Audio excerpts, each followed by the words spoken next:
Chapter 1. The Garden That Was. What if the world you wake to each morning is only a shadow of something far greater?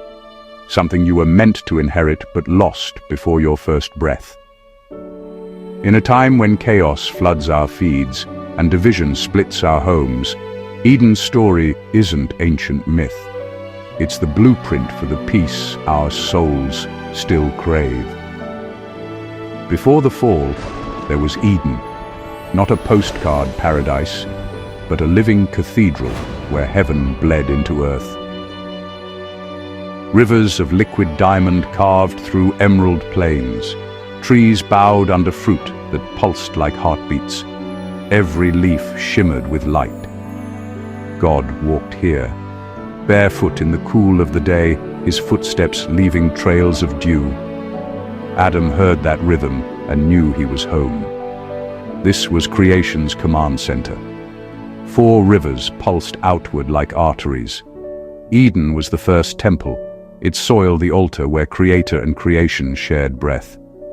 The Book of Enoch describes Eden as a guarded sanctuary encircled by radiant angels, their songs weaving protection.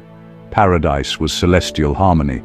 Yet perfection is fragile when freedom is real. Freedom, the power to choose, was the hairline crack in Paradise's foundation. Before we continue, subscribe so you don't miss the moment everything changes. You chase peace through vacations that fade, therapy that soothes but never heals, distractions that numb the ache. Eden whispers, true rest isn't earned, it's remembered. The ache in your chest may be homesickness for a person who still walks, calling your name. Chapter 2. The Creation of Eve. Adam stood alone beneath a vault of stars, naming the eagle, the whale, the ant, yet none spoke his name in return. God saw the hollow echo and said, "It is not good for man to be alone." Genesis 2:18. The first surgery, under starlight. God drew from Adam not just bone, but reflection. From living flesh, he sculpted Eve, bone of his bone. She awoke to a world singing. Adam spoke worship. This is now bone of my bones and flesh of my flesh. Genesis 2:23. Marriage wasn't invented, it was revealed. A covenant mirroring the eternal dance of Father, Son, and Spirit. Eve saw the garden anew, colors bursting into symphony. She carried wonder in her laughter. God gave one law. From the tree of the knowledge of good and evil, you shall not eat. Genesis 2:17. Not to starve curiosity, but to feed trust. The Book of Jubilees shows Eve's entry after purification. Holiness precedes communion.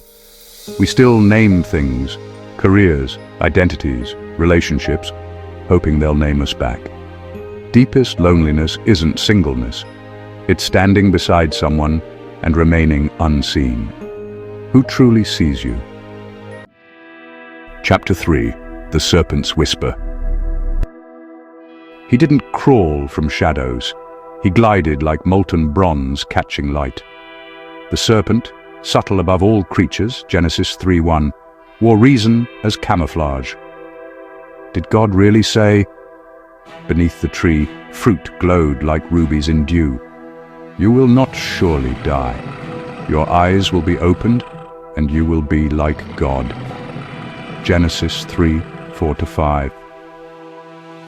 First false gospel, autonomy as enlightenment, knowledge without submission. Eve studied the fruit, good for food, pleasing to the eye, desirable to make one wise. Her hand trembled. Creation paused mid-breath. She bit. The sweetness soured. She turned to Adam. His silence thundered. He ate, not deceived, but choosing union in rebellion. No explosion, just slow collapse of light. The whisper threads modern noise. One more purchase, one more secret, then you'll be enough. What lie tastes like freedom but leaves you hiding? The fallout never stops. Chapter 4. The Collapse of Innocence. The fruit was tart. The instant it touched their tongues, the world tilted. Their light-woven covering faded, leaving them naked, exposed, ashamed. They ran, fig leaves torn and stitched, humanity's first self-salvation. Shame has a sound, rustle of leaves, hearts racing from grace. Then the voice, "Adam, where are you?" Genesis 3:9, not a locator, but a father's cry. "I heard you, and I was afraid." Fear entered humanity's bloodstream, eyes opened to pain, decay. "Cursed is the ground by sweat to dust." Genesis 3:17-19. "Yet mercy, he shall bruise your head." Genesis 3:15. First Gospel, a child would crush the serpent. We sow fig leaves, filters, resumes, curated selves. Shame cannot be airbrushed, only innocent blood covers. What do you think? Is shame psychology or Eden's echo? Comment below. The gates are closing, but grace is stirring. Chapter 5. The Banishment. God didn't roar. He sighed. An animal, innocent, warm, fell. Its blood darkened Eden's soil, its skin humanity's first covering. The gospel began here, in Eden's scarred earth, blood for shame. Lest he take of the tree of life, Genesis 3:22. Exile was mercy, eternal brokenness is torment. Cherubim descended. Between them, a flaming sword, cyclone of fire guarding the way. Adam's last glimpse, Eden shining. Eve's tears fell like first rain. They walked east, into toil, sorrow, mortality. The sword was beacon.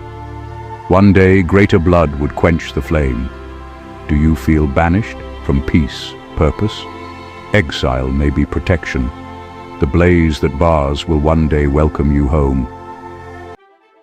Chapter 6. Life East of Eden.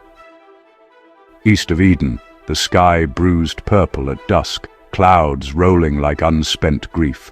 Thorns crowned their fingers as they fought the stubborn soil. Then came the first birth cry the earth had ever heard. Pain and promise mingled. Eve gasped and named her son Cain, saying, "I have gotten a man with the help of the Lord." Genesis 4:1.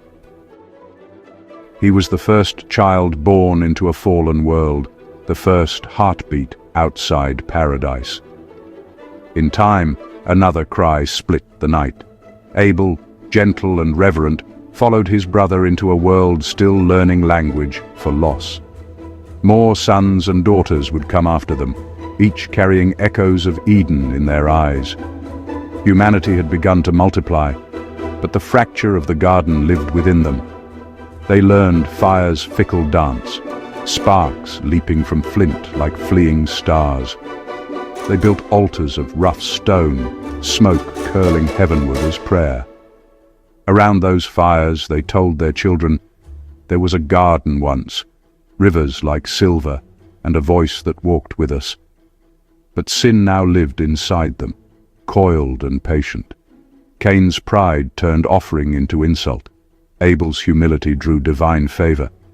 When envy kindled, brother rose against brother, and blood stained the same soil that once bore paradise's fruit. The ground, once blessed, now drank grief. Yet grace still stalked them. Seeds pushed through cracked earth, rain fell on both sinner and saint. Each sunrise whispered, "I still see you." Adam would live 930 years, breathing the name of Eden with his final sigh. The curse could not erase the image of God etched in his dust. We live east of Eden too. Our hands bleed on keyboards instead of plows. Our hearts toil for meaning in digital fields. But every act of mercy, every unearned kindness is a flare in the darkness, proof that Eden's pulse still beats beneath the rubble. All creation groans and labors with birth pangs, Paul wrote, Romans 8:22. Even our pain is pregnant with redemption. What seed are you planting in your exile, bitterness or belief? The garden isn't gone, it's guarded, and the gardener still works the soil. Chapter 7. The Return to Paradise. The story doesn't end in dust. It circles back to dawn. A second Adam, hungry, 40 days. Serpent whispered, bread, spectacle, power. Jesus answered with words Adam forgot. Man shall not live by bread alone. Matthew 4:10. On Golgotha, Tree of Life became cross. Sword struck his side, blood and water washed the path. In a garden tomb, Mary wept. They have taken my Lord, John 20:13. She saw the gardener and was right. Revelation, river of life, tree of life, leaves for healing.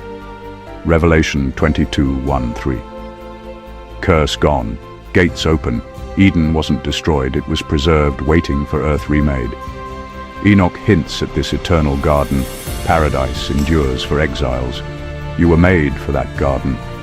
The 2 a.m. ache tears at beauty, its homesickness. To the one who conquers, eat of the tree of life. Revelation 2:7. Subscribe and share. Time is short. The gardener is at the gate. Will you hear his footsteps or keep hiding in the trees? The choice still stands where Eden fell. The sword still burns, but now it points the way home. If this message stirred something in you, subscribe and share it before the gates close again. The gardener is near, and the garden is calling. Cheers.